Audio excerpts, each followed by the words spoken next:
Bismillahirrahmanirrahim. Assalamualaikum warahmatullahi wabarakatuh. Alhamdulillahirrabbilalamin. Nahmaduhu wa nasta'inuhu wa nastaghfiruh. Wa na'udzubillahi min syururi anfusina wa min sayyiati a'malina. May yahdihillahu fala mudhillalah wa may yudlilhu fala hadiyalah. Asyhadu an la ilaha illallah wahdahu la syarikalah wa asyhadu anna Muhammadan abduhu wa rasuluh. Amma ba'du. Yang terhormat pimpinan Pusat Majelis Tafsir Al-Quran Al-Ustaz Nur Khalid Saifullah LCM Hum, yang kami hormati para sesepuh dan pimpinan MTA serta seluruh jamaah pengajian akbar MTA yang dirahmati Allah Subhanahu wa taala. Hadirin puji syukur, marilah senantiasa kita panjatkan kehadirat Allah Subhanahu wa taala karena atas limpahan rahmatnya pada hari yang berbahagia ini kita akan menghadiri pengajian akbar sekaligus pengukuhan pengurus MTA perwakilan Kabupaten Malang, Jawa Timur dalam tema memperkokoh kebersamaan dakwah di tengah kerusakan zaman. Dan tentunya salawat serta salam semoga tercurahkan kepada junjungan kita Nabi Muhammad Sallallahu Alaihi Wasallam, keluarga, sahabat dan para pengikutnya yang setia hingga akhir zaman nanti.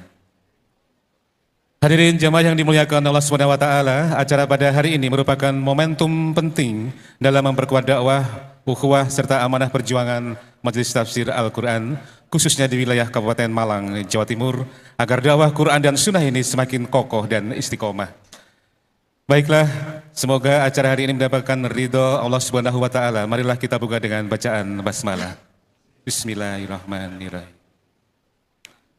Kita rangkai dengan pembacaan ayat Al-Quran akan dibacakan oleh Saudara Sabih Asmarido Eskepners yang akan dibacakan Quran Surah Ali Imran ayat 102 hingga 108. Untuk menuju ke rangkaian acara berikutnya kepada seluruh hadirin dimohon untuk berdiri. Menyanyikan lagu kebangsaan Indonesia Raya.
Dilanjutkan dengan laporan panitia akan disampaikan oleh Bapak Daimul Khair, Sarjana Hukum.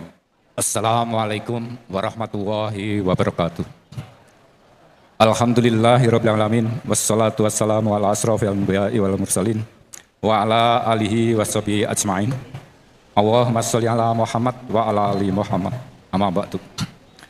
Yang terhormat Ustadz Nur Khalid Saifullah LCM Hum, yang saya hormati Bapak-Bapak pengurus MTA Pusat yang sudah berkenan hadir, yang saya hormati Bapak-Bapak pengurus perwakilan MTA seluruh Jatim dan Solo Raya, yang saya hormati semua peserta pengajian akbar yang dirahmati oleh Allah. Pertama-tama marilah kita memanjatkan puji syukur dan syukur kehadirat Allah SWT, Tuhan yang Maha Esa, atas segala nikmat dan karunia-Nya yang telah diberikan kepada kita semua. Hari ini tanggal 10 Januari 2026, kita berkumpul di tempat ini dalam rangka mengadakan pengajian akbar dan pengukuhan pengurus MTA perwakilan Kabupaten Malang. Pengajian akbar dengan tema memperkokoh kebersamaan dakwah di tengah kerusakan zaman. sebuah acara yang sangat mulia dan bermanfaat bagi kita semua. Saya selaku Ketua Panitia Pengajian Akbar ingin menyampaikan laporan tentang kegiatan yang akan kita laksanakan hari ini. Panitia Pengajian Akbar telah bekerja keras selama beberapa minggu untuk menyelenggarakan acara ini. Kami telah melakukan persiapan demi persiapan, mulai dari pemilihan tempat hingga pengaturan logistik. Kami berharap acara ini dapat membawa manfaat yang besar bagi kita semua. Tujuan dari pengajian akbar ini adalah untuk meningkatkan iman dan takwa kita kepada Allah SWT, serta untuk memperdalam pengetahuan kita tentang agama Islam dalam rangka menguatkan kebersamaan kita. Kami berharap secara acara ini dapat membawa kita semua lebih dekat kepada Allah SWT dan meningkatkan kesadaran kita akan pentingnya kebersamaan dakwah. Kami ingin menyampaikan terima kasih kepada semua pihak yang telah membantu dan mendukung acara ini, mulai dari dapur umum, sound system, satgas parkir, tim media, tim kesehatan, SAR MTA, dan semua panitia yang tidak bisa kami sebutkan. Kami juga ingin mengucapkan terima kasih kepada Al-Ustadz yang telah bersedia membagikan ilmu dan pengalaman kepada kita semua. Akhirnya kami ingin mengucapkan terima kasih kepada semua pihak yang telah hadir dan berpartisipasi dalam acara ini. Semoga Allah SWT membalas kebaikan kita semua dengan pahala yang berlipat ganda. Amin ya rabbal alamin. Terima kasih. Wassalamualaikum warahmatullahi wabarakatuh. Pembacaan surat keputusan pengurus MTA perwakilan Kabupaten Malang oleh Sekretaris Umum MTA Pusat, Ustadz Sunarno Esos M.Hum.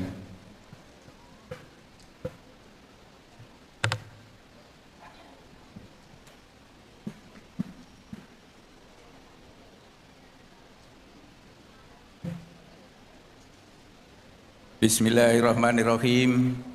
Assalamualaikum warahmatullahi wabarakatuh. Keputusan Ketua Umum Yayasan Majelis Tafsir Al-Quran Pusat Surakarta nomor 76/MTA/11/2025 tentang pengesahan perubahan pengurus dan alamat Yayasan Majelis Tafsir Al-Quran Perwakilan Kabupaten Malang. Ketua Umum Yayasan Majelis Tafsir Al-Quran Pusat Surakarta menimbang dan selanjutnya mengingat dan selanjutnya memperhatikan dan selanjutnya memutuskan menetapkan keputusan Ketua Umum Yayasan Majelis Tafsir Al-Quran Pusat Surakarta tentang pengesahan perubahan pengurus dan alamat Yayasan Majelis Tafsir Al-Quran Perwakilan Kabupaten Malang. Kesatu, mengesahkan perubahan pengurus Yayasan Majelis Tafsir Al-Quran Perwakilan Kabupaten Malang yang namanya sebagaimana tersebut dalam lampiran ini dan merupakan bagian tak terpisahkan dari keputusan ini.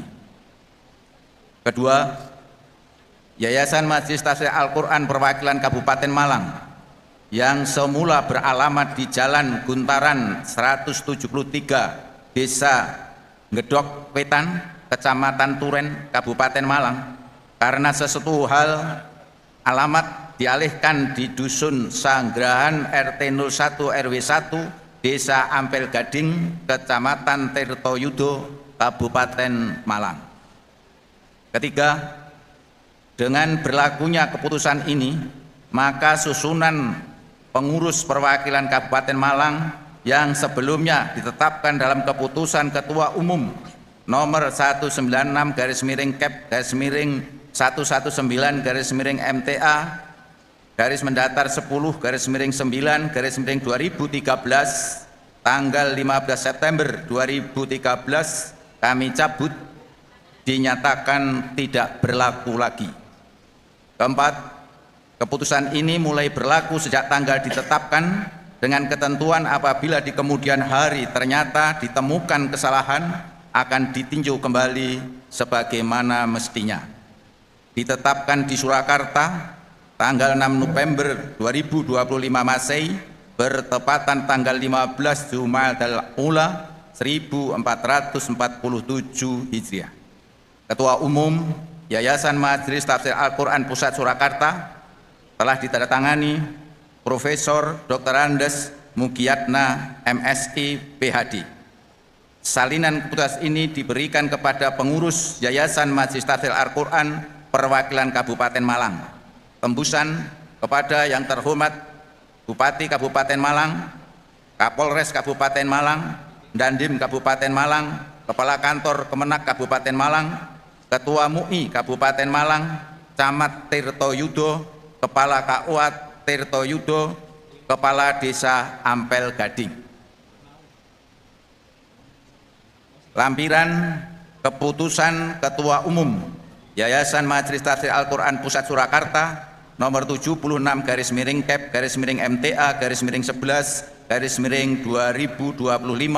tanggal 6 November 2025 Masehi bertepatan tanggal 15 Jumadil Ula 1447 Hijriah. Perubahan pengurus Yayasan Majelis Tafsir Al-Quran Perwakilan Kabupaten Malang. 1. Nama Moh Ahyari, tempat tanggal lahir Surakarta 2 Juli 1983, alamat Sumber Tangkil RT 07 RW 02 Sumber Tangkil Tirto Yudo Kabupaten Malang, jabatan lama kosong, jabatan baru Ketua 1. 2. Wuliono, tempat tanggal lahir Surabaya 11 Mei 1959, alamat Jalan Buntaran 173 RT 03 RW 09 Ngedok Wetan Turen Kabupaten Malang, jabatan lama Ketua 1, jabatan baru Ketua 2. 3. Fitriadi, tempat tanggal lahir Medan 10 Juli 1976, alamat Jalan Mentaram nomor 22 Madiorenggo Talok Turen Kabupaten Malang, jabatan lama Ketua 2, jabatan baru kosong, keterangan diberhentikan.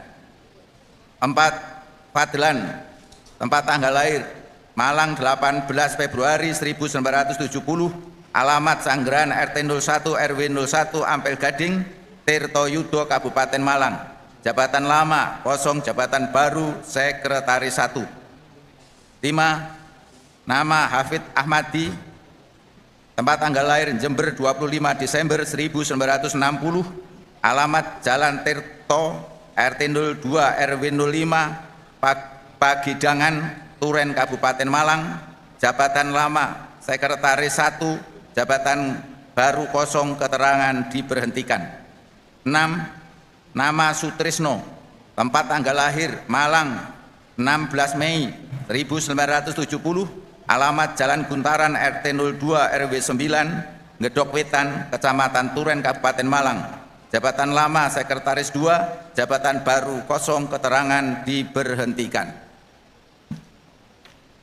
7. Nama Slamet Triadi, alamat Sanggerahan RT 04 RW 01 Ampel Gading Tirto Yudo Kabupaten Malang, jabatan lama kosong, jabatan baru Sekretaris 2.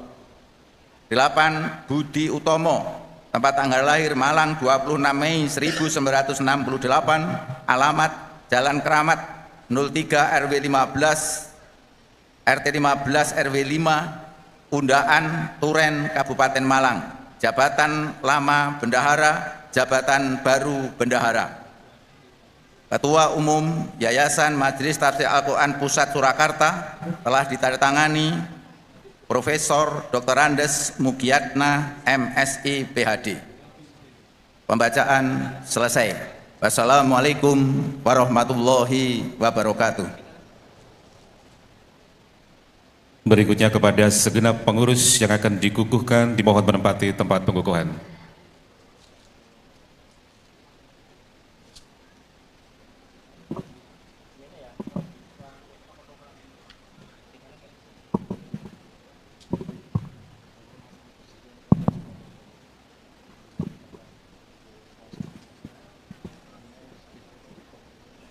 Pengukuhan pengurus MTA Perwakilan Kabupaten Malang, Jawa Timur oleh Al-Ustadz Nur Khalid Syaifullah.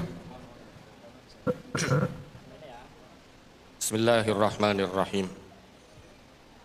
dengan mengharap rahmat dan ridha Allah Subhanahu wa taala.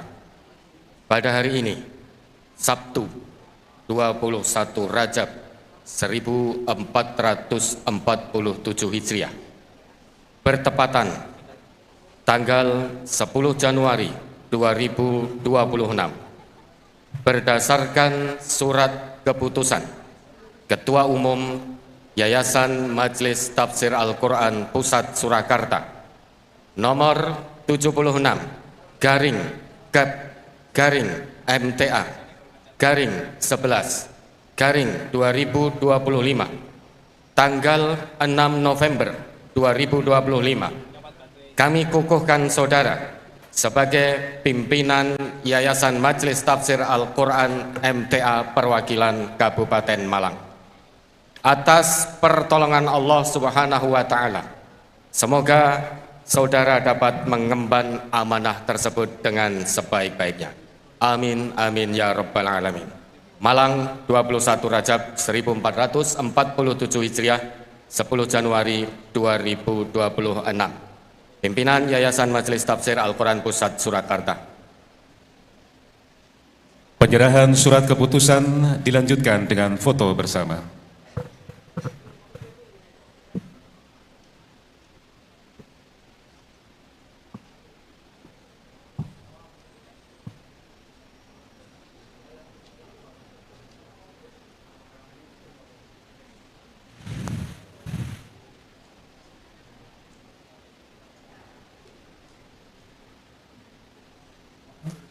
Mohon berkenan untuk foto pertama. Sesi foto pertama, pengurus yang dilantik dengan Al-Ustadz.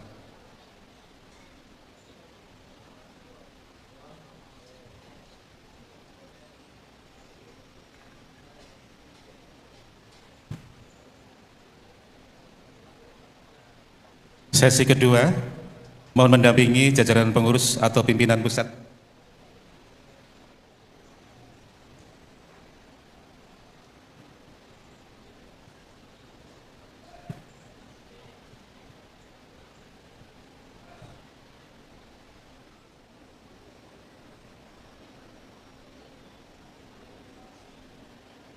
Bapak Ibu yang dirahmati Allah Subhanahu wa taala, mari kita siapkan hati kita untuk mengikuti pengajian bersama Al-Ustadz Nur Khalid Syaifullah. Bismillahirrahmanirrahim. Assalamualaikum warahmatullahi wabarakatuh. Alhamdulillah.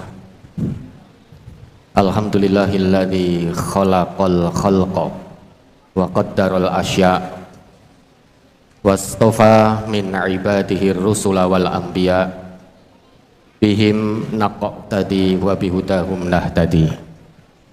Asyhadu an la ilaha illallah wahdahu la syarikalah wa asyhadu anna Muhammadan abduhu wa rasuluh. Allahumma salli ala Muhammad wa ala alihi wa sahbihi ajmain. Usi nafsi wa iyyakum bittaqwallah. Faqad fazal muttaqun fala tamutunna illa wa antum muslimun. Yang kami hormati, kami cintai, kami banggakan segenap keluarga besar MTA dimanapun berada, khususnya di wilayah Jawa Timur, dan juga Bapak Ibu yang hari ini atas pertolongan dan ridha Allah bisa rawuh di tempat ini. Satu rasa syukur tersendiri kita panjatkan kehadirat Allah Subhanahu wa taala di tengah kesibukan dunia kita, di tengah kerusakan zaman yang ada di tengah-tengah kita. Hati ini masih ditundukkan oleh Allah untuk terus bertafakuh fiddin, memperdalam agama Allah dan mengamalkan dalam kehidupan sehari-hari. Kita tahu Bapak Ibu, dunia modern ini sedikit banyak identik dengan dunia yang penuh egois, penuh nafsi-nafsi. Kalau dalam bahasa keren, apa itu? Lu gue. Nah itu. Ini dalam bahasa keren, ya. Ini dunia modern. Betapa banyak Manusia sudah tidak peduli lagi dengan manusia lainnya. Bahkan orang yang ngaku Islam sekalipun juga sudah tidak peduli, ada yang sudah tidak peduli dengan orang Islam lainnya. Inilah fenomena yang ada di dunia kita saat ini, dunia modern. Serba egois. Semuanya sibuk dengan urusannya sendiri-sendiri. Semuanya sibuk untuk mendapatkan kepentingan dan keuntungan dunianya sendiri. Lupa bahwa ada amanah besar dari Allah. Kita hidup di dunia ini diciptakan oleh Allah bukan untuk tujuan yang remeh-temeh, bukan untuk tujuan yang ecek-ecek, bukan untuk genepin dunya, bukan. Tapi Allah ciptakan manusia itu setidaknya punya dua tujuan besar. Yang pertama, agar kita menyembah kepada Allah, mengabdi kepada Allah. Wa ma khalaqtul jinna wal insa illa liya'budun. Ini tujuan besar kita diciptakan sebagai manusia. Maka menjadi aneh kalau ada manusia yang tidak mau menyembah Allah. Ini aneh sekali. Sedangkan dia Allah ciptakan tujuannya untuk mengabdi, beribadah kepada Allah, tunduk kepada Allah. Kalau ada manusia yang tidak mau menyembah kepada Allah, berarti sudah keluar dari eksistensi kemanusiaannya, keluar dari tujuan dia diciptakan. Yang kedua, kita sebagai manusia ini diciptakan oleh Allah itu sebagai khalifah. Wa idza qala rabbuka lil malaikati inni ja'ilun fil ardi khalifah. Khalifah itu selain bermakna sebagai pemimpin, pemakmur bumi, khalifah juga berarti saling menggantikan. Saling menggantikan dengan kebaikan, saling mewarisi, saling diwarisi kebenaran dan kebaikan. Kalau kita bicara kebenaran, kalau kita bicara kebaikan, ya tentu tolak ukurnya kebaikan dan kebenaran dari Allah dan Rasulnya. Karena puncak kebaikan itu yang sesuai dengan petunjuk Allah dan juga tuntunan Rasulullah. Itu puncak kebaikan. Kenapa ini kita jadikan sebagai muqaddimah tujuan hidup kita sebagai manusia ini? Itu sudah puluhan tahun kita diberi amanah hidup di dunia oleh Allah. Sudah puluhan tahun. Bisa jadi ada di antara kita, bahkan mungkin yang ngomong ini sendiri itu tidak tahu tujuan hidupnya. Kalau kita hidup di dunia ini Bapak Ibu, tapi kita tidak ngerti, tidak paham tujuan hidup kita, maka kita akan tersesat di dunia ini. Tersesat artinya akan menjalani hidup dengan hawa nafsu, bukan berdasar wahyu, maka akan tersesat, tidak ngerti jalan pulang yang benar kepada Allah. Padahal suatu hari nanti semua makhluk hidup pasti akan pulang kepada Allah, semua manusia akan pulang kepada Allah. Untuk memilih jalan pulang yang benar kepada Allah, ya sejak di dunia ini. Nah, biar paham jalan pulang yang baik, gak ada cara lain selain tafakuh fiddin, memperdalam agama, tadabbur Quran, tadabbur sunnah. Termasuk pertemuan kita hari ini. Bapak Ibu yang dari luar Malang beberapa sudah piknik di Malang? Belum. Nah, habis ini kita sampai sore ya. Ya, sebelum nanti tadabbur alam ya, kita tadabbur Quran dulu ya, tadabbur sunnah dulu. Harapannya Bapak Ibu, jika nanti Bapak Ibu tadabbur alam, Bapak Ibu akan melihat ayat-ayat kauniyah. Mungkin gunung-gunung, mungkin laut, mungkin pepohonan. Bapak Ibu akan melihat ayat-ayat kauniyah. Jangan hanya sekedar piknik, tapi renungkan. tanda-tanda kekuasaan Allah melalui ayat-ayat kauniyahnya, itu direnungkan. Namun sebelum itu ya, perlu kita sampaikan pada Bapak Ibu semuanya, keluarga besar kita ini atau majelis kita ini, lembaga dakwah kita ini, sejak semula didirikan kurang lebih 53 tahun lebih 4 bulan yang lalu,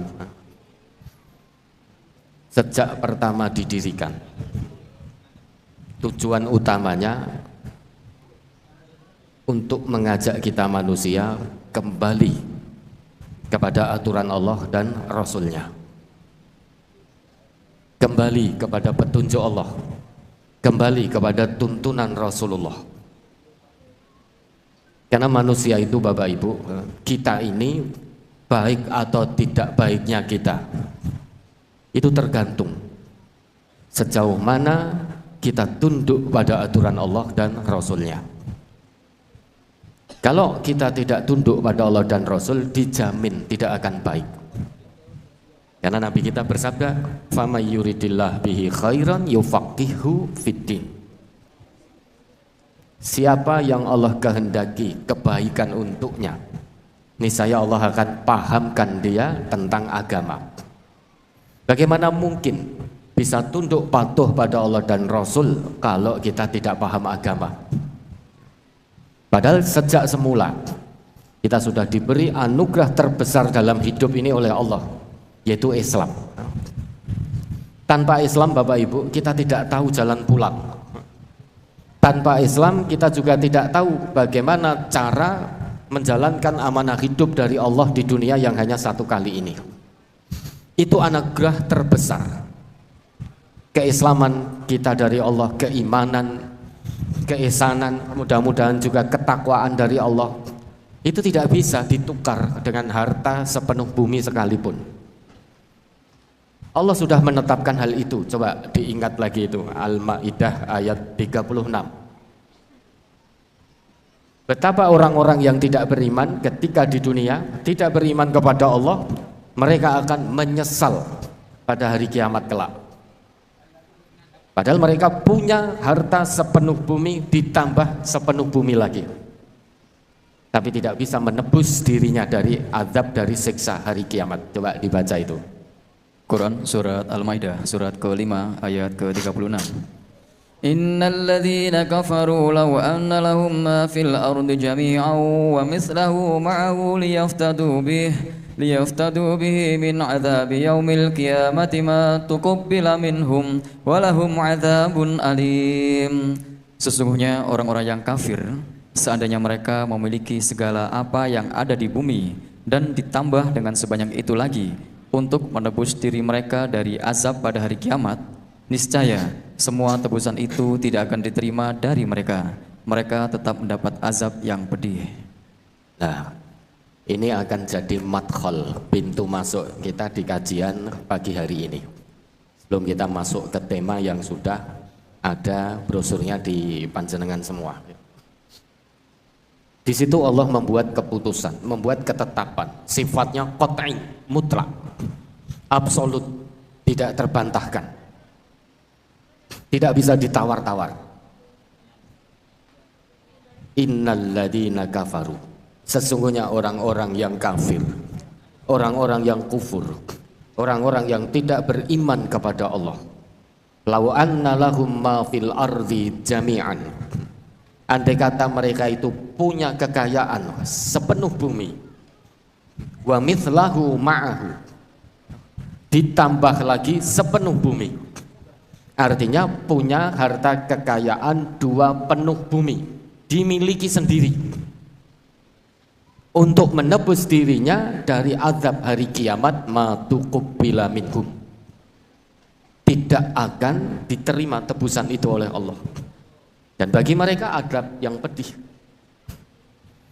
Dari ayat ini Bapak Ibu, betapa kita bersyukur hidup sekali di dunia yang hanya sebentar ini. Kita ditakdirkan oleh Allah, diizinkan oleh Allah menjadi orang Islam. menjadi muslim, menjadi mukmin. Keislaman seseorang, keimanan seseorang tidak bisa digantikan dengan harta dua penuh bumi. Di Al-Maidah 36 terbukti orang-orang yang punya kekayaan melimpah tapi dia tidak punya iman kepada Allah, besok pada hari kiamat mereka akan mendapatkan azab yang sangat pedih dari Allah, siksaan yang sangat pedih, yang bertubi-tubi, dan mereka pun sangat ingin menebus diri dari siksaan itu dengan kekayaan yang dimiliki di dunia. Tapi kata Allah, ma tuqabbila minhum, tidak akan pernah diterima tebusan yang mereka tawarkan. Artinya yang selamat di hadapan Allah kelak hanya manusia-manusia yang berislam secara kafah, bukan Islam KTP, tetapi orang Islam yang menjalankan nilai-nilai Islam, orang Islam yang menjalankan Al-Quran, orang Islam yang menjalankan As-Sunnah. Itu yang akan selamat. Dari mana kita tahu? Nabi sendiri yang menjamin, taraktu fikum amroini lan tadillu ma masaktum bihima kitaballah wa sunnata nabiyih. Telah aku tinggalkan kepada kalian, wahai umatku, dua perkara. Nabi kita tidak mewariskan pangkat dan jabatan. Nabi kita tidak mewariskan kepada umat beliau dinar maupun dirham. Tapi Nabi mewariskan kepada umat beliau hanya dua perkara,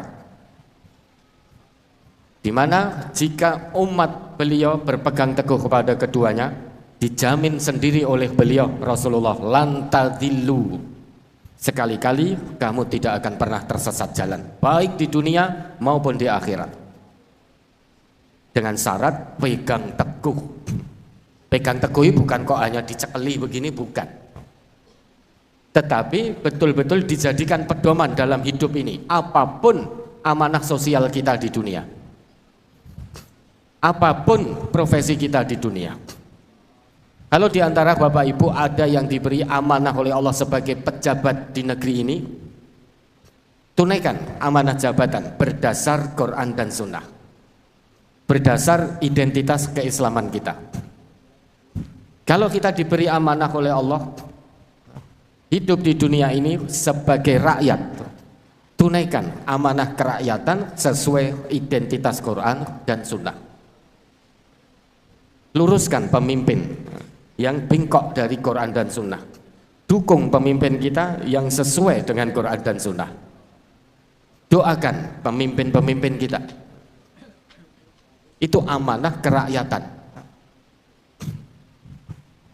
Kalau kita melihat ada oknum pejabat negeri yang menyimpang dari Quran dan Sunnah padahal dia orang Islam, kewajiban kita sesama muslim tawasau bil haq, tawasau bis sabr.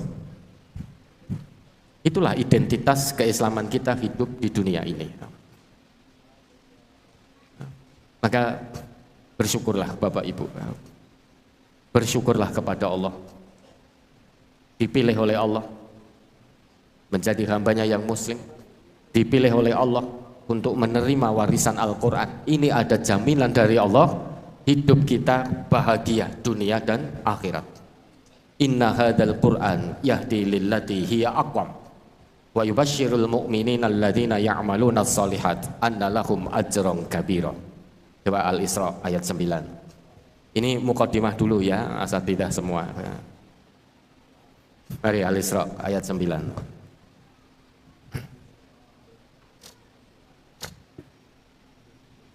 Quran surat Al-Isra surat ke-17 ayat ke-9. Inna hadzal Qur'ana yahdi lillati hiya aqwam wa yubashshirul mu'minina alladzina ya'maluna as-solihati anna lahum ajran kabira. Sungguh Al-Quran ini memberi petunjuk ke jalan yang paling lurus dan memberi kabar gembira kepada orang mukmin yang mengerjakan kebajikan, bahwa mereka akan mendapat pahala yang besar. Ya dah. Inna hadzal Qur'an yahdi lillati hiya aqwam.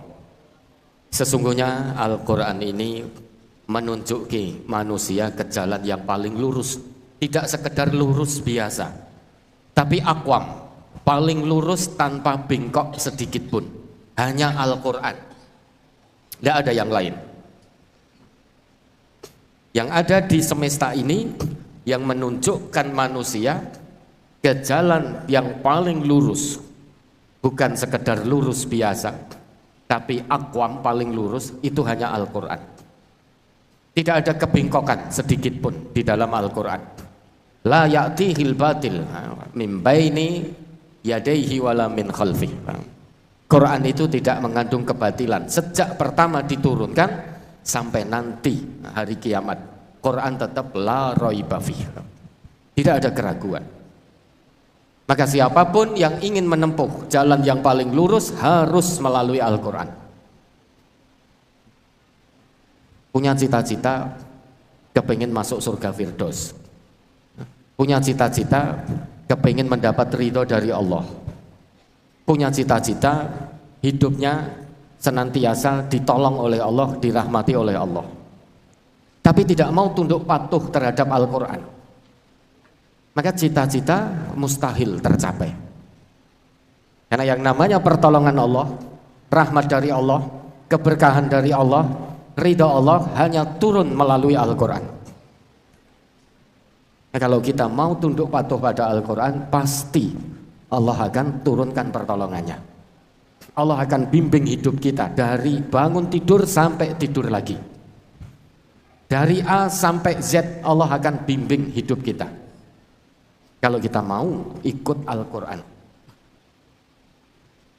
Dan melalui Al-Quran itu juga Bapak Ibu, Allah beri kabar gembira bagi orang-orang yang beriman, yang mengerjakan amal soleh, dijanjikan oleh Allah mendapatkan pahala yang besar. Jadi iman itu tidak cukup pengakuan, berulang kali dijelaskan, berulang kali disampaikan. Keimanan tidak cukup pengakuan di lisan. Keikhlasan juga tidak cukup pengakuan di lisan. Misal kita tanya tadi bapak-bapak yang baru dikukuhkan sebagai pengurus MTA Kabupaten, perwakilan Kabupaten Malang. Kalau kita tanya beliau-beliau, kira-kira panjenengan itu ikhlas tidak nanti ngurusi dakwah Quran Sunnah yang ada di MTA? Ikhlas tidak Bapak dan saudara? Mana yang dilantik tadi? 1, 2, 3, 4. Nah, satunya mana? Oh 5. Ikhlas tidak kira-kira jenengan? Ikhlas. Lesan tetap jawab ikhlas. Nggak mungkin nggak jawab ikhlas lesan beliau-beliau. Ya. Kira-kira minta gaji berapa? Ini Pak Ketua Mas Ahyari kan ketua ini toh, ini mewakili. Nah, kira-kira setelah ini jangan dikukuhkan, ini minta gaji berapa? Kok gede nggak minta berarti?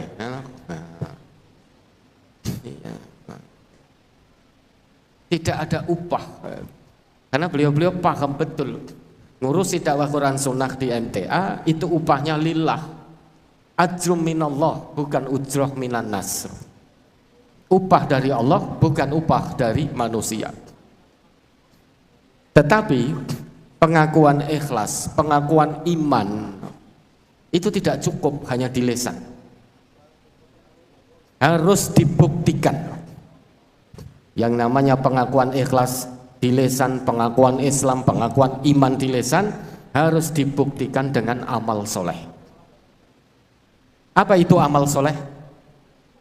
Amal soleh itu sebuah perbuatan yang dilakukan ikhlas karena Allah dan ittiba' Rasulillah, mengikuti Rasulullah. Baru sebuah amal disebut soleh. Syaratnya 2. 1. Ikhlas karena Allah. 2. Ittiba' Rasulillah, mengikuti Rasulullah. Baru amal itu disebut soleh oleh Allah. Kita sholat, niat kita ikhlas karena Allah, tapi tata cara sholat kita tidak sesuai dengan tuntunan Rasulullah, maka belum menjadi amal soleh. kita keluarkan infak, zakat, sedekah. Membelanjakan harta sesuai tuntunan Rasulullah di jalan yang Allah ridhoi.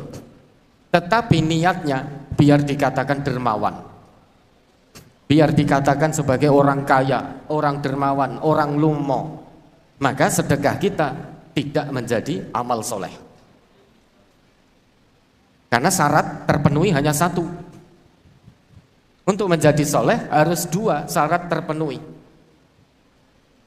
Yang pertama ikhlas, melakukan itu karena Allah, bukan untuk ketenaran, bukan untuk pujian, bukan untuk biar dikatakan, oh fulan dermawan, oh fulan soleh, oh fulanah solehah.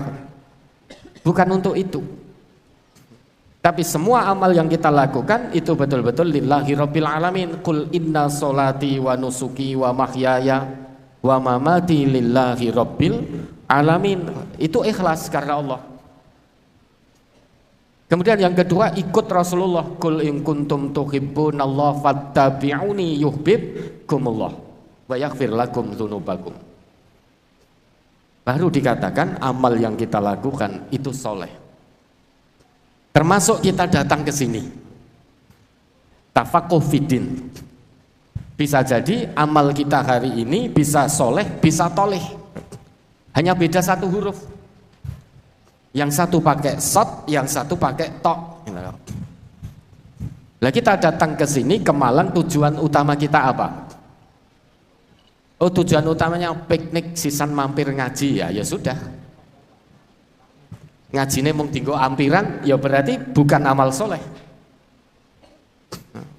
Tapi tujuan utama kita di sini tafaqquh fiddin, ngaji karena Allah, habis itu bonus mampir piknik, kan itu. Bisa jadi kalau kita datang ke sini karena terpaksa, ya tidak soleh juga. Hanya dapat lelah, letih. Termasuk saudara-saudara kita, bapak ibu kita semua yang ada di Jawa Timur yang bertugas saat ini. Kalau niatnya tidak ikhlas, maka hanya dapat lelah letih. Satgas hanya dapat lelah, 246 hanya dapat lelah parkir, Bankom juga begitu. Ibu-ibu yang memasak hanya dapat lelah letih, kesehatan juga begitu. Padahal beliau sudah jauh-jauh hari mempersiapkan. Nah, ini bisa dilihat dari wajah beliau-beliau ini kan belum sare sepertinya, ya toh? Belum sare. Karena berhari-hari mempersiapkan. Tapi ikhlas karena Allah. Insya Allah ini menjadi amal soleh betul di hadapan Allah. Dari sini Bapak Ibu kami ingin menegaskan bahwa menurut Allah pengakuan di lisan tentang keimanan di lisan itu belum cukup. Setelah ngaku iman dengan lisan, buktikan dengan perbuatan yang soleh. Yang soleh itu tidak menyimpang dari Allah dan Rasulnya, itu soleh. Karena definisi iman itu sendiri takrirum bil lisan, tasdiqum bil qalbi, wa amalun bil jawarih. Pengakuan dengan lisan, pembenaran dengan hati, beramal dengan anggota badan. Maka kalau lisan kita sudah mengucap amantu billah, aku beriman kepada Allah, maka harus dibenarkan dengan hati kita. Iman dari dalam hati akan melahirkan amal dari ujung rambut sampai ujung kaki. Anggota badan kita tunduk kepada Allah.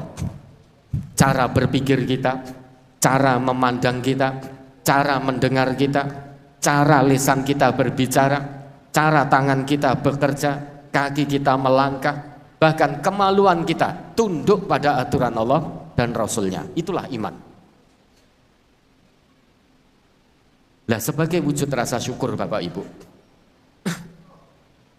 maka kita sebagai muslim wajib untuk menyebarluaskan kebenaran, keadilan agama Allah. Artinya setiap muslim dimanapun berada itu wajib mendakwahkan Islam yang sebenarnya. Dakwah tidak terhalang oleh profesi. Kalau Bapak Ibu jadi pejabat di negeri ini, selama Bapak Ibu seorang muslim muslimah, Bapak Ibu punya kewajiban berdakwah. Seorang muslim tidak terhalang kewajiban dakwahnya hanya gara-gara punya jabatan. Jangankan kita, manusia yang masih penuh dosa, Nabi saja, Rasulullah saja, itu punya kewajiban dakwah dari Allah. Padahal Rasulullah itu kekasih Allah, utusan Allah, manusia tanpa celah, tanpa khilaf, tanpa salah, tanpa dosa, manusia agung. Itu saja diwajibkan oleh Allah untuk berdakwah, menyebarluaskan risalah Allah. Lah masa kita sudah Allah beri anugerah keislaman, keimanan, ketakwaan, tiba-tiba tidak berani berdakwah hanya gara-gara punya jabatan. Hilang identitas kita, hilang identitas keislaman kita hanya gara-gara kita di dunia ini diberi amanah oleh Allah sebagai pejabat, menjadi tidak berani mendakwahkan Islam. Padahal kata Allah, setiap muslim dimanapun wajib berdakwah. Dan juga melalui Rasulullah, beliau berpesan kepada seluruh umat beliau, balighu anni walau ayah. Sampaikan tentangku, tentang yang dibawa oleh Rasulullah, meski kita baru tahu satu ayat. Dari sini Bapak Ibu, kita punya pemahaman, kita menjadi tahu bahwa selama seseorang itu menjadi orang Islam, selama itu pula dia punya kewajiban dakwah, menyebarluaskan Islam sesuai dengan kemampuan dan kapasitasnya masing-masing. Coba sama-sama kita ingat Al-Maidah ayat 67. Ini di Malang zuhur jam berapa? 11.40 berapa? 11.45. 11.40. Ya mudah-mudahan nanti jam-jam 10, 11 atau 11:15 selesai kita. Rampung cepat senang. Ya mari dibaca itu. Quran surat Al-Maidah surat ke-5 ayat ke-57. Ya ayyuhalladzina amanu 67. 67. Saya ulangi, Quran surat Al-Maidah surat ke-5 ayat ke-67. Ya ayyuhar rasul balligh ma unzila ilaika mir rabbik wa illam taf'al fama ballaghta risalatah wallahu ya'simuka minan nas innallaha la yahdil qaumal kafirin. Wahai Rasul, sampaikanlah apa yang diturunkan Tuhanmu kepadamu. Jika tidak engkau lakukan apa yang diperintahkan itu, berarti engkau tidak menyampaikan amanatnya, dan Allah memelihara engkau dari gangguan manusia. Sungguh Allah tidak memberi petunjuk kepada orang-orang kafir. Ya ayyuhar rasul, wahai Rasul, balligh ma unzila ilaika mir rabbik. Sampaikan dengan gamblang. Balligh, ballagha yuballighu, tablighon, balligh. Sampaikan dengan gamblang. Jadi kata perintah balik itu bukan hanya menyampaikan biasa, tapi sampaikan dengan gamblang, sampaikan dengan terang-terangan, jangan ada yang ditutup-tutupi. Apa yang sudah diturunkan kepadamu dari Tuhanmu, yaitu dari Allah. Apa yang sudah Allah turunkan kepada Nabi Muhammad? Al-Quran. Sampaikan Quran dengan gamblang. Jangan dikaburkan, jangan dikurangi, jangan ditambah. Jangan ditutup-tutupi. Itulah baligh, tabligh. Wa illam taf'al, jika engkau wahai Muhammad tidak menyampaikan Quran dengan gamblang, itu berarti fama ballaghta risalatah, berarti kamu tidak menyampaikan risalah Allah. Padahal Allah turunkan Quran, kemudian Allah perintahkan kepada beliau Rasulullah Kata Allah, jika Nabi tidak menyampaikan Quran dengan gamblang, maka Nabi dikatakan oleh Allah berarti tidak menyampaikan risalah Allah. Padahal Allah menjaga Rasulullah dari gangguan manusia. Ini artinya bukan berarti ketika Nabi menyampaikan Quran dengan gamblang itu tidak diganggu oleh manusia. Wallahu ya'simuka minan nas, itu bukan berarti demikian. Allah menjagamu dari gangguan manusia bukan berarti tanpa gangguan. Dakwah Rasulullah gangguannya terjal sekali. Berat sekali gangguan dari manusia, dari keluarga beliau sendiri, dari kaumnya, dari paman beliau yang namanya Abu Jahal. Bapak Ibu kenal Abu Jahal? Kenal enggak? Kenal? Kenal di mana? Ini paman beliau. Tapi yang paling getol hendak membunuh beliau karena beliau menyampaikan Quran dengan gamblang. Dulu sebelum dapat perintah dari Allah, sebelum turun wahyu kepada beliau dari Allah, Nabi itu mendapat julukan Al-Amin, orang yang dapat dipercaya karena tidak pernah bohong seperti kita. Nabi dalam hidup beliau tidak pernah berbohong sama sekali. Maka dijuluki oleh kaum beliau termasuk Abu Jahal itu menjulukinya Al-Amin, orang yang dapat dipercaya. Begitu turun wahyu Al-Quran dan Nabi dapat perintah menyampaikan itu dengan gamblang, dari Al-Amin menjadi syairum majnun, penyair gila. Sahirum majnun, penyihir gila. Cacian, makian, bulian, intimidasi, dimusuhi, bahkan terusir dari kampung halaman. Berulang kali hendak dibunuh, terluka. Masuk Taif dilempari, disakiti. Sampai malaikat Allah tidak terima melihat kekasih Allah disakiti seperti itu. Sampai memberikan tawaran kepada Rasulullah, kalau Rasulullah mengizinkan, penduduk Taif akan ditimpakan gunung, akan dicabut gunung dari akarnya, ditimpakan ke penduduk Taif. Tapi Nabi kita hatinya itu penuh kesantunan, penuh kasih sayang. Permohonan dari malaikat tidak diizinkan oleh Nabi. Justru kaum beliau doakan, Allahumma hdi qaumi fa innahum la ya'lamun.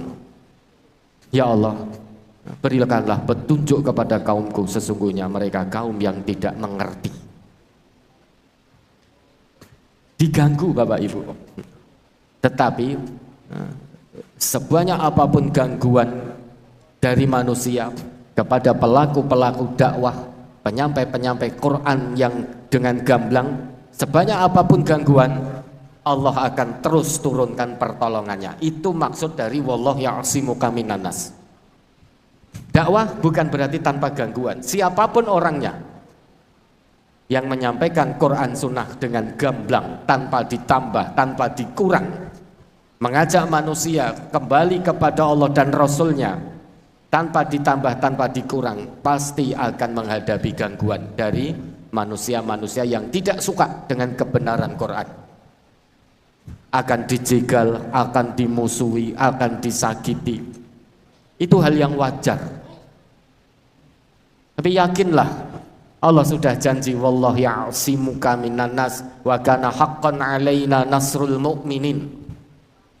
Wajib bagi kami, yaitu Allah, menolong hamba-hamba kami yang beriman dalam kondisi apapun dan bagaimanapun juga. Namun demikian Bapak Ibu, kita tahu setiap muslim itu wajib berdakwah. Tapi kita juga tahu dakwah Islamiyah, dakwah kebenaran Quran dan Sunnah tidak akan sukses kalau kita melangkah sendiri-sendiri.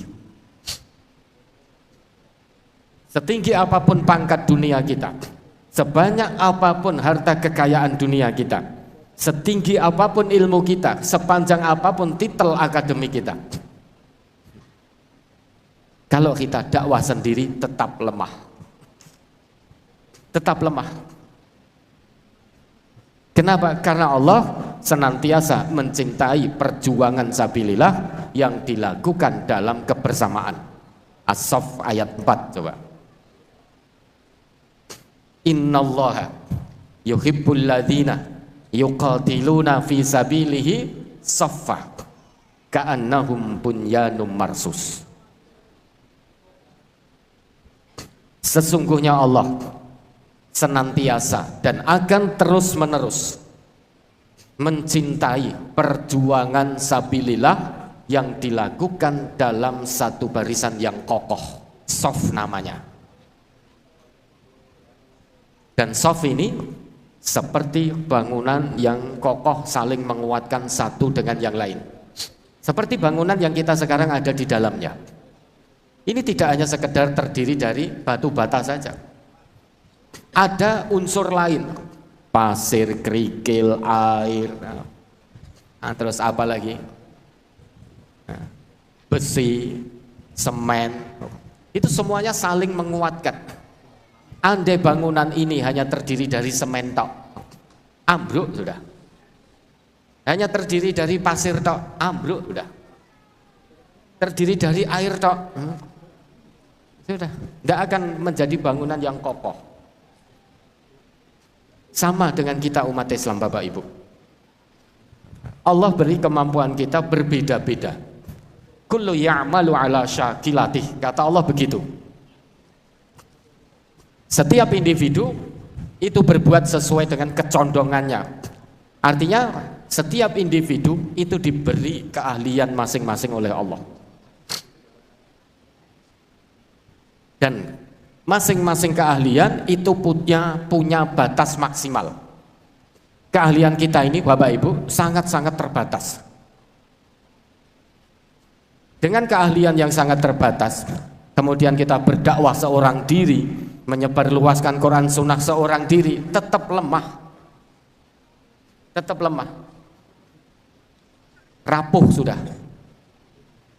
Karena kesendirian itu tidak akan melahirkan kekuatan. Sedang dakwah ini butuh kekuatan.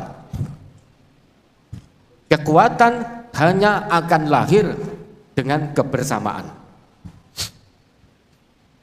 Kekuatan tidak akan lahir dalam kesendirian. Sekuat apapun manusia, kalau dia seorang diri tetap lemah. Karena manusia tetap butuh bantuan manusia lainnya. Bapak Ibu kenal Mike Tyson? Kuat toh itu? Itu kuat. Tapi kalau mau tinju harus dipasangkan sarung tinjunya oleh orang lain. Masang sendiri tidak bisa.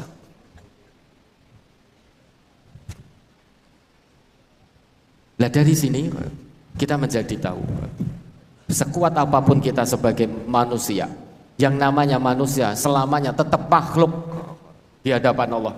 Makhluk itu punya kemampuan yang sangat terbatas. Kalau kita mau dakwah sendiri, lemah, sudah lemah. Tidak akan ada yang berhasil. Seorang muslim kok berdakwah sendirian, tidak akan ada yang berhasil. Kenapa? Karena menyalahi perintah Allah.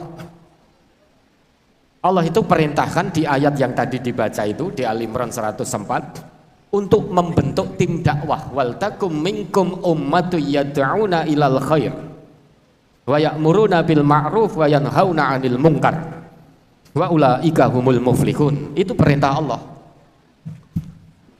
Hendaklah ada di antara kalian sekelompok orang yang menyeru kepada khair, kepada kebaikan, mencegah kemungkaran, beramar ma'ruf nahi mungkar.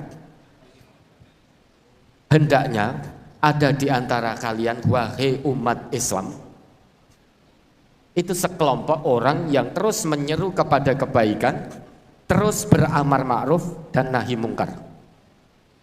Perintah Allah ini berarti Bapak Ibu, Allah perintahkan kita untuk membentuk tim dakwah, komunitas dakwah, kebersamaan dakwah. Idealnya umat Islam satu dunia itu satu kepemimpinan, sebagaimana masa Rasulullah dan para sahabat. Idealnya begitu. Tapi kalau hari ini belum memungkinkan, ada kaidah yang mengatakan mala yudraku kulluhu la yutraku kulluhu. Apa-apa yang belum bisa dicapai semuanya tidak ditinggalkan semuanya. Kita berproses ke arah sana. Idealnya umat Islam di seluruh dunia itu satu kepemimpinan sebagaimana zaman Rasulullah dan para sahabat. Tapi rasa-rasanya sekarang tidak mungkin, belum mungkin. Bukan berarti kemudian umat Islam menjadi hidup tidak terpimpin. Tetap umat Islam harus hidup terpimpin. Terpimpin berdasarkan wahyu Quran, terpimpin berdasarkan sunnah Rasulullah. Bentuk komunitas dakwah.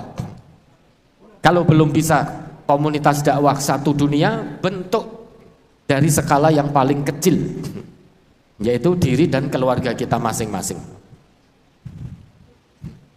Makanya sejak 53 tahun yang lalu MTA didirikan, salah satunya untuk memenuhi perintah Allah ini, wal takum minkum ummah ini.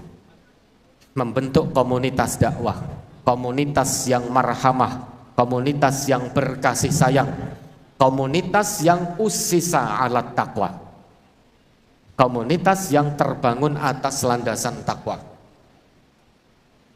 Kalau ada ayat yang berbunyi la masjidun usisa alat taqwa, maka kita pinjam ayat itu, kita ikuti ayat itu, ya kita bentuk lamunaddamatun ussisat alat taqwa. Komunitas muslim itu harus komunitas yang terbangun atas landasan takwa Allah. Karena kalau ada orang Islam berkomunitas, di situ tidak ada ketakwaan kepada Allah, maka komunitas itu tidak akan diridhoi oleh Allah. Nah, sejak awal Bapak Ibu, komunitas kita ini diazamkan untuk menjadi komunitas yang bertakwa kepada Allah, komunitas yang menyeru kepada kebaikan al-khair, komunitas yang beramar ma'ruf nahi mungkar. Lebih-lebih sekarang ini di dunia yang serba modern, kerusakan moral di mana-mana.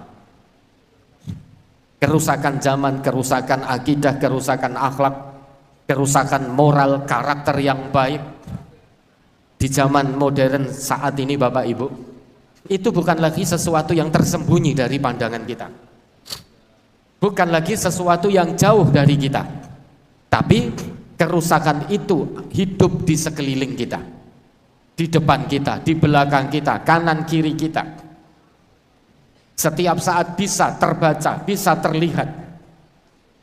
Dan kerusakan ini diperparah lagi, tidak hanya ada di dunia nyata. Kerusakan zaman sekarang juga sudah nyata di dunia maya.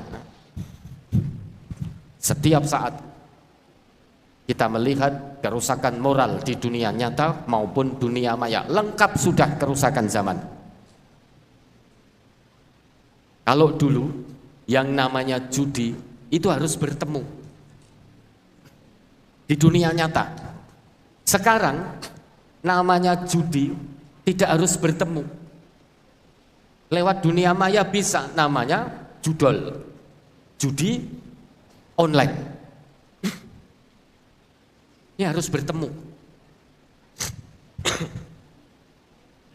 Sekarang lewat online bisa, asal punya kuota internet, punya modal, bisa dia judi online karena ada aplikasinya.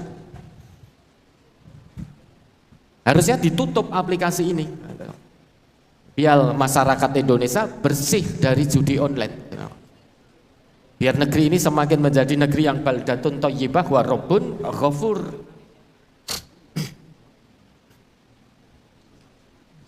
Kalau dulu orang mau utang bank pelecit itu harus ketemu. Sekarang dengan kemajuan teknologi tidak lagi harus bertemu di dunia nyata, cukup melalui aplikasi. Maka ada pinjaman online, pinjol.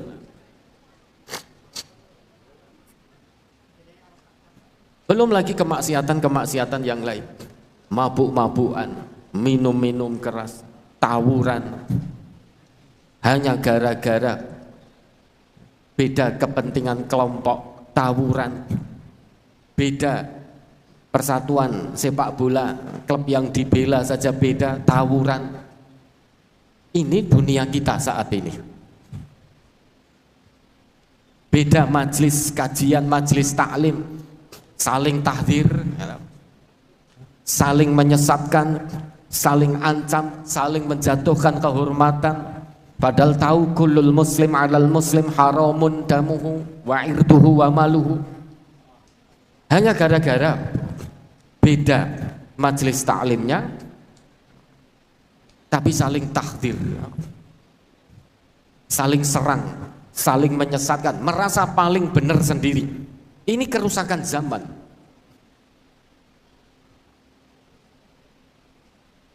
Sadar atau tidak sadar Bapak Ibu, mau atau tidak mau, kalau kita lihat fenomena kekinian yang ada di dunia sekarang ini,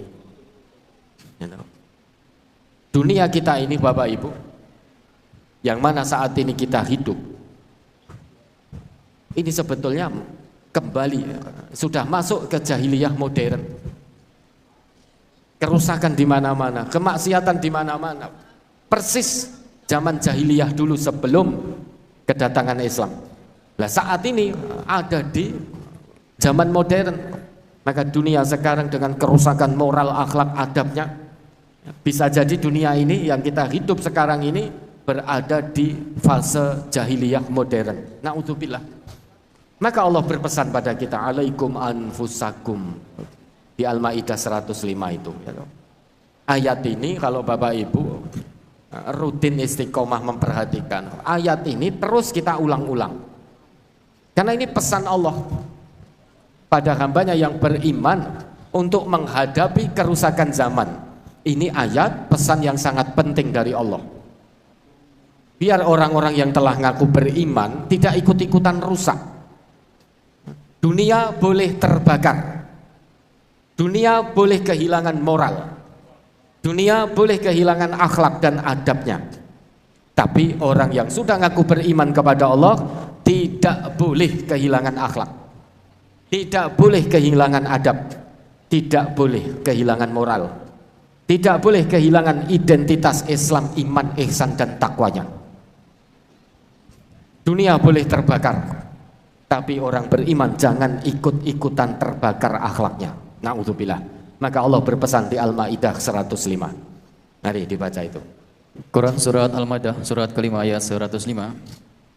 Ya ayyuhalladzina amanu alaikum anfusakum la yadurrukum man dhalla idza tadaitum ila Allahi marji'ukum jami'an fayunabbi'ukum bima kuntum ta'malun. Wahai orang-orang yang beriman, jagalah dirimu, karena orang yang sesat itu tidak akan membahayakanmu apabila kamu telah mendapat petunjuk. Hanya kepada Allah kamu semua akan kembali, kemudian Dia akan menerangkan kepadamu apa yang telah kamu kerjakan. Setelah turun ayat ini Bapak Ibu, dulu Abu Umayyah Asy-Sya'bani itu pernah bertanya kepada Abu Sa'labah Al-Khushani terkait maksud alaikum anfusakum. Apa jawab Abu Sa'labah Al-Khushani? Oh, ternyata beliau juga pernah menanyakan hal yang sama kepada Rasulullah langsung.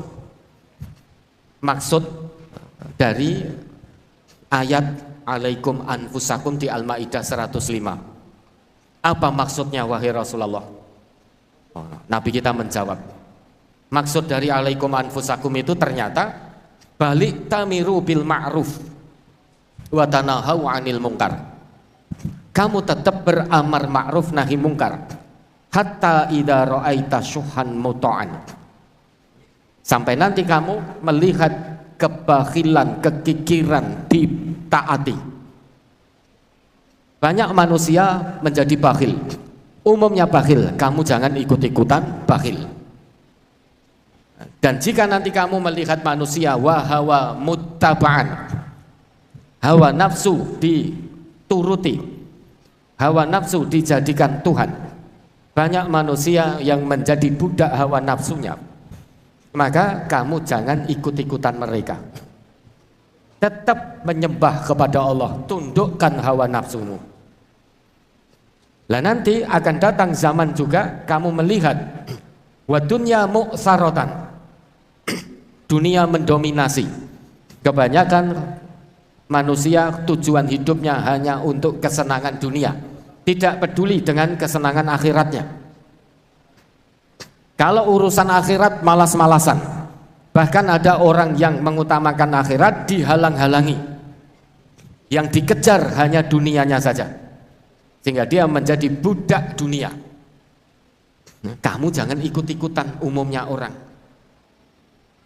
Dan nanti kamu juga akan lihat manusia itu egois, merasa paling benar sendiri kebanyakannya. Fa'ijaba kulli dzi ra'yin bi ra'yih.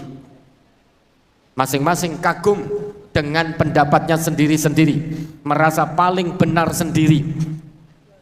Maka nasihat Nabi, fa'alaika yakni bi nafsika wa da'ankal awam. Jaga dirimu, tinggalkan keumuman orang. Umumnya bakhil, kita tetap dermawan karena Allah. Umumnya menjadi budak hawa nafsu, kita tetap taat kepada Allah. Kita kalahkan hawa nafsu kita. Hidup tetap berdasar wahyu, bukan berdasar apa kata hawa nafsu kita. Umumnya orang, kebanyakan manusia tujuan hidupnya hanya untuk dunia. Lah kita tujuan hidup kita akhirat. Dunia hanya sekedar jangan dilupakan. Kalau umumnya orang merasa paling benar, sulit mendapat nasihat dari orang lain, maka kita terus jalankan tawasau. Ikhlas mendengar, ikhlas didengar. Ikhlas menasihati, ikhlas dinasihati. Ini pesan dari Allah. Dan tampaknya apa yang Allah pesankan di Al-Maidah 105 dan dijelaskan langsung oleh Rasulullah, tanda-tandanya, ciri-ciri kerusakan zaman yang disebutkan oleh Rasulullah dalam sabda beliau tadi, tampak-tampaknya hari ini sudah muncul di tengah-tengah kita, muncul di hadapan kita, di belakang kita, kanan kiri kita. Bahkan mungkin anggota keluarga kita juga mengalami kerusakan akhlak, kerusakan adab, kerusakan moral. Keluarga besar kita MTA ini bisa jadi juga mengalami itu. Maka apa yang harus kita lakukan? Cegah orang-orang tercinta kita dari kemungkarannya, cegah dari kebatilannya. Karena setiap muslim itu punya kewajiban mencegah kemungkaran. Man ra'a minkum mungkaran falyughayyirhu biyadihi. Fa illam yastati' fa bilisanihi, fa illam yastati' fa biqalbihi. Wadzalika ad'aful iman. Siapa di antara kalian yang melihat kemungkaran, maka hentikan kemungkaran itu dengan tangannya, dengan kewenangannya. Kalau kita sebagai orang tua, anak kita berbuat batil, anak kita berbuat mungkar, maka kita punya kewenangan sebagai orang tua. Hentikan kemungkaran anak kita dengan tangan kita. Tidak bisa Bapak Ibu kita memaklumi kemungkaran anak-anak. Ya sudahlah, anak tidak sholat kok kita maklumi, na'udzubillah. Berarti kita memaklumi anak meniti jalan ke neraka. Anak tidak mau ngaji kok kita maklumi. Tidak mau ngaji itu kemungkaran. Karena hidup sekali dari Allah memang untuk ngaji. Quran surat Shad ayat 29 begitu. Kita diberi hidup oleh Allah memang kewajibannya untuk ngaji. Hidup sekali, hidup yang berarti. Hidup kita sekali menjadi berarti itu kalau kita ngaji dan mengamalkan hasil kaji. Artinya hidup kita sekali ini memang untuk ngaji dan mengamalkan hasil kaji. Anak cucu kita tidak ngaji kok kita maklumi. Aneh kita ini. Dari mana anak cucu kita hidupnya akan berarti di hadapan Allah kalau mereka tidak mau ngaji Quran, tidak mau ngaji sunnah? Dari mana mau mengamalkan Quran dan sunnah kalau tidak mau ngaji? Sedangkan Quran surat Shad Allah perintahkan, Allah tetapkan bahwa Allah turunkan Quran memang untuk dikaji. Kalau anak kita itu tidak mau ngaji, berarti anak kita ini mungkin akalnya kurang waras, kurang sehat. Meski punya titel akademik toh. Tapi kalau nggak mau ngaji Quran, nggak mau ngamalkan Quran dan Sunnah, kata Allah bukan ulul albab. Di Quran surat Shad kan begitu. Innama yatadzakkaru ulul albab. Coba dibaca itu. Kitabun anzalnahu, ayo dibaca. Quran surat Shad surat ke-38 ayat 29. Kitabun anzalnahu ilaika mubarakul liyadabbaru ayatihi waliyatadzakkaru ulul albab. Kitab Al-Quran yang kami turunkan kepadamu penuh berkah agar mereka menghayati ayat-ayatnya dan agar orang-orang yang berakal sehat mendapat pelajaran. Quran Allah turunkan dengan penuh berkah. Lah kita hidup di dunia pengen mendapat berkah dari Allah. Sedangkan jalan keberkahan dari Allah sudah Allah turunkan, yaitu Quran. Untuk mendapat keberkahan dari Allah, Quran harus dikaji, liyadabbaru ayatih, ditadaburi, tidak sekedar dibaca. Selain dibaca, tingkatkan, dipahami, diamalkan. Itu tadabbur. Tadabbur itu maknanya syumul, menyeluruh, mencakup semuanya. Ya qiraah, ya tilawah, puncaknya amal. Dibaca itu qiraah, dipahami itu tilawah, kemudian diamalkan. Syukur-syukur Bapak Ibu hafal 30 juz, mungkin baca, pahami, hafal betul, amalkan. Nah kita berapa juz? Dari 30 itu. Jangan pesimis dong, sebentar lagi. Oh, Mas, tinggal kurang 29 juz kita ini. Ya. Nggak hafal, nggak apa-apa. Yang penting paham dan diamalkan. Itulah tadabbur. Apakah semua manusia mau mentadaburi Quran? Apakah semua manusia mau menjadikan Quran pedoman hidupnya? Ternyata tidak. Yang mau menjadikan Quran sebagai pedoman hidupnya hanya manusia-manusia yang berakal sehat. Innama, pakai innama itu adat hasr. Innama itu artinya Bapak Ibu, jika tidak demikian maka tidak. Berarti kita baca ayat itu, jika manusia tidak tadabbur Quran maka dia tidak berakal sehat, kan gitu. Karena yang mau mengambil pelajaran dari Al-Quran hanya manusia-manusia ulul albab, manusia yang berakal sehat. Loh, anak saya sehat waras tapi nggak mau ngaji, ya berarti bukan ulul albab. Meski